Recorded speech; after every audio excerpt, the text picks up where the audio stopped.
যিকোনো মুহূৰ্ততে কাল অমানিশাৰ নামি আহিব পাৰে আপোনাৰ জীৱনলৈ। যিকোনো মুহূৰ্ততে ভয়ংকৰ পৰিস্থিতি সৃষ্টি হ'ব পাৰে এইখন পৃথিৱীত। এটা অতি ভয়ংকৰ মহামাৰী ভাইৰাছ, যিটো ভাইৰাছে কেৱল মানৱ শৰীৰতে নহয়, পৃথিৱীত বসবাস কৰা প্ৰায়বোৰ জীৱ জন্তুকে আদি কৰি চৰাই চিৰিকটিও বিনষ্টৰ ক্ষতি সাধন হ'ব পাৰে। আপুনি হয়তো জানি আচৰিত হ'ব যে আজিৰ পৰা প্ৰায় হাজাৰ হাজাৰ বছৰ পূৰ্বে এই জম্বি ভাইৰাছটো পৃথিৱীত আছিল।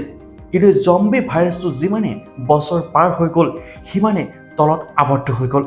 অৰ্থাৎ হাজাৰ হাজাৰ ফুট তলত বৰফত আবদ্ধ হৈ আছিল এই জম্বি ভাইৰাছটো।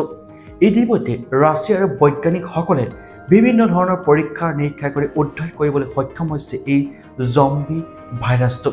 কিন্তু এটা ভয়ংকৰ খবৰ যে গোলকীয় উষ্ণতাৰ বাবেই দিনক দিনে বৰফবোৰ গলি পানীলৈ ৰূপান্তৰ হৈছে, যাৰ ফলত এই বৰফৰ মাজত আবদ্ধ হৈ থকাৰ জম্বি ভাইৰাছবিধ আৰু বেছি দিন নাই পুনৰ ধৰালৈ নামি আহিব।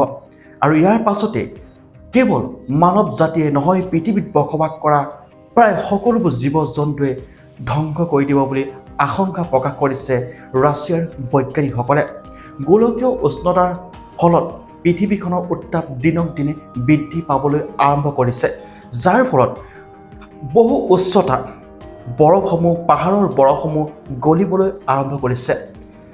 আৰু বৈজ্ঞানিকসকলে কোৱা অনুসৰি হাজাৰ হাজাৰ ফুটৰ তলত সোমাই থকা এই জম্বি ভাইৰাছবিধ এতিয়াও জীয়াই আছে।